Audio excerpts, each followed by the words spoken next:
Diddy's sentence has just been reduced. After more than 1 year of a trial that proved Diddy had abused multiple women, Diddy is now going to be released early. 50 Cent is raging at this news, and according to sources close to the situation, 50 is going to do whatever it takes to make sure Diddy doesn't get out.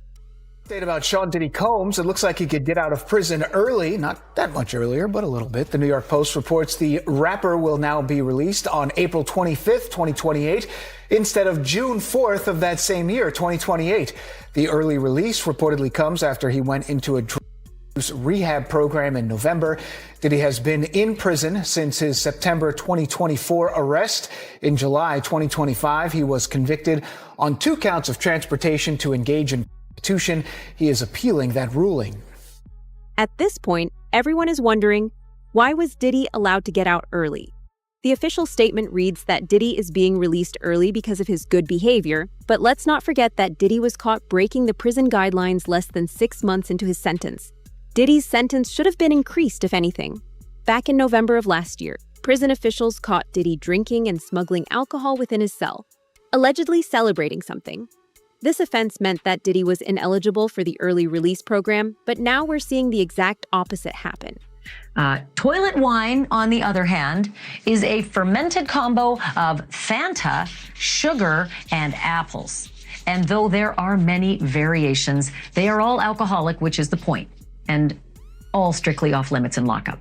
But TMZ is reporting that Diddy has been caught with the stuff, this week in fact. He did have a birthday on Tuesday and was going to be moved to a new unit apparently as punishment, but the officials changed their minds according to the report. But that still leaves the question of Diddy's alleged newfound sobriety, which he made such a big point of emphasizing when he was sentenced, and whether this will have any impact on that sentence. The only reason Diddy wanted to go to the Fort Dix prison facility was because he was interested in their drug program. This program allows inmates to get out early if they exhibit good behavior and give up drugs. Diddy didn't do either of these. He was caught making illegal phone calls to some of his victims and smuggling alcohol within his cell. The real reason Diddy was let out is actually completely different, and once you hear it, all the dots will start to connect. But what a lot of people don't know, and why it is serious in prison, it can blow up. So if you don't know what you're doing and you don't let it breathe, as they say, it could actually be like a bomb. So it actually can blow up and everything will spray everywhere. But it can get you drunk, and it could also land you in the hole.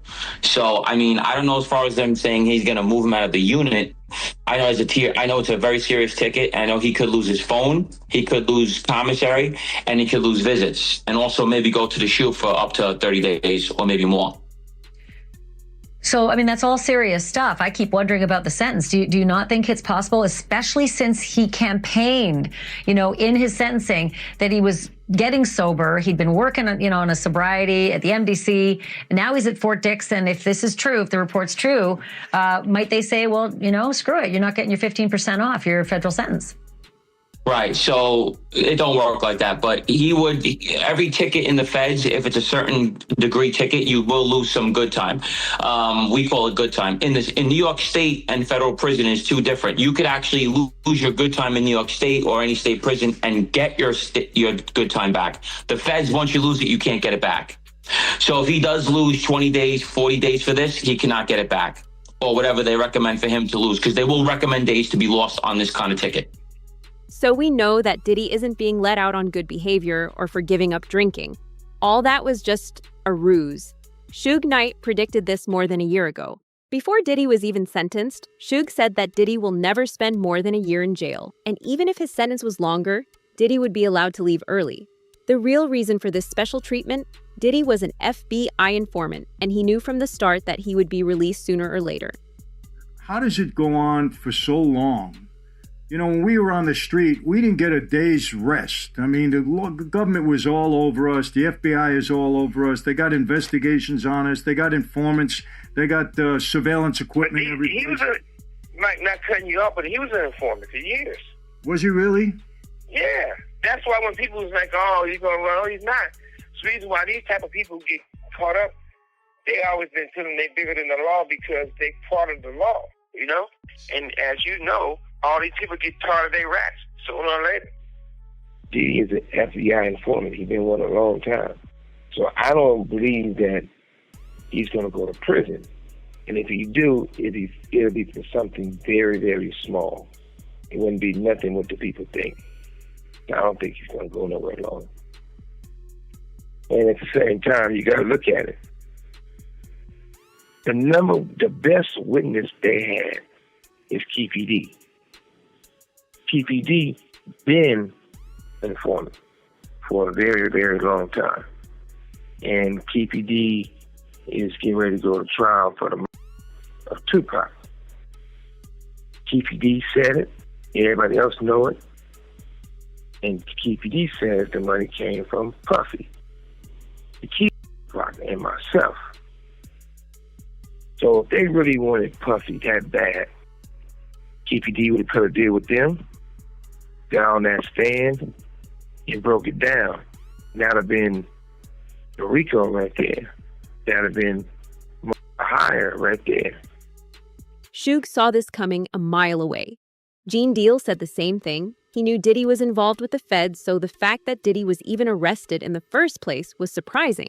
For anyone following the trial from the start, Diddy beating almost all of the charges against him in the first place was enough of a hint that something was wrong. There were hours of video footage showing him engaging in crimes. Him being declared innocent never made any sense. Puff was a millionaire.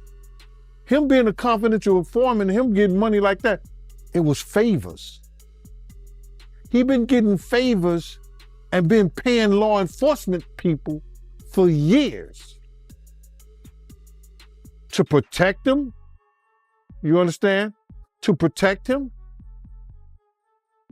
We had a lot of people on the payroll when we was doing security. Everybody had, somebody might have this first 10 hours, that 10 hours, or whatever. He was paying law enforcement. He had a budget for law enforcement. Now, if something goes wrong, those people got friends in certain places. Then plus he tells his handler, yo, can you make this go away for me? I'll give you this and that. Now, that could be a lot of speculations or whatever like that. But why would you have or be working for an FBI agent if you're not an informant? Why? So when you got that kind of money, you could hire people to make a lot of things go away for you. Diddy's status as a confidential informant is why he's being allowed to go away free despite there being multiple active investigations against him. The one person who is doing absolutely everything possible to make sure Diddy isn't getting away free is 50 Cent. Allegedly, Diddy might even involve Trump to exonerate him from all federal crimes and investigations, and 50 Cent has announced he will talk to Trump to try and stop this. 50 Cent don't give a damn. He don't give a damn. He literally is saying he's going to reach out to Trump to remind Trump of the things that P. Diddy has said about him for the sole express purposes of making sure that Trump doesn't pardon Diddy in the event that Diddy gets convicted of trafficking and racketeering. That's what 50 Cent is sworn to do. And I got to admit to you, that's wild. Damn, you know you got an enemy there when the man want to go out of his way to contact the president, and clearly he has some kind of inroads where he can get to President Trump so President Trump can hear him. He's basically saying, yo, brother need to go down. Brother need to go down and stay down. That's what he's saying. So if Diddy didn't have enough problems, having 50 Cent on your ass is a problem. That's a problem. That's the only thing I can peel from it at this moment in time. I would love for 50 Cent to tell us what exactly is his disgust with Diddy. This isn't the first time 50 Cent has reached out to the government in order to block Diddy's release. Last year, after Diddy's lawyers submitted an application for bail, 50 Cent sent a letter to the judge asking him to not let Diddy out. Today, 50 Cent posted a letter. Oh, boy. He said, Dear Judge, I have an ongoing dispute with Puffy for over 20 years. He is very dangerous. Multiple times I fear for my life. I think you should consider the safety of the general public, Your Honor, before unleashing him upon them. There hasn't been enough time for him to reform or make any adjustments, despite him trying to teach a class there. Diddy's only going to return to hiring more male sex workers and keeping most of the baby oil away from the general public. And babies need it. My Netflix doc on his scandalous subject is coming soon. 50 play too much. 50 crazy. 50 Cent is the reason Diddy's case received this much attention, and his documentary made sure that Diddy was prosecuted for his old crimes too. After 50 Cent's documentary, Sean Diddy Combs' The Reckoning aired on Netflix and proved his connection to Tupac's murder. Tupac's family hired a lawyer to look into the allegations. Court TV has just confirmed that the family of Tupac Shakur is investigating a potential link between the murder of Tupac and Sean Diddy Combs. This coming from attorney Alex Spiro, who represents Tupac's family. Now, this investigation had been previously reported by unnamed sources, but earlier today, Spiro confirmed to our Court TV team that he and a team of investigators has been hired. Sean Combs allegedly had business dealings with Dwayne Keefe D. Davis, who will go on trial next March for the of Tupac. This was back in 1996. Some have speculated that Diddy ordered Tupac's death. That, of course, is just a theory at this point, and we are monitoring the developments in both the Tupac trial and the federal indictment of Sean Diddy Combs. So a lot of information to come on that one. Police officers connected to the investigation looking into Tupac's murder also hinted at the possibility of a new criminal charge. 50 Cent managed to get the people closest to Diddy to talk about their experience regarding the shooting. This is something that the police had struggled with ever since the murder took place. These people trusted 50 and were willing to talk to him. Let me ask you this. I get it. When you have a case that's 5 years old, it's hard to get overwhelming evidence that meets the burden of proof beyond a reasonable doubt. When you have cases this old, no matter what Fiddy has found out and put in this documentary, do you see it at all ever possible that Diddy could be involved in a murder trial when it comes to Biggie and Tupac?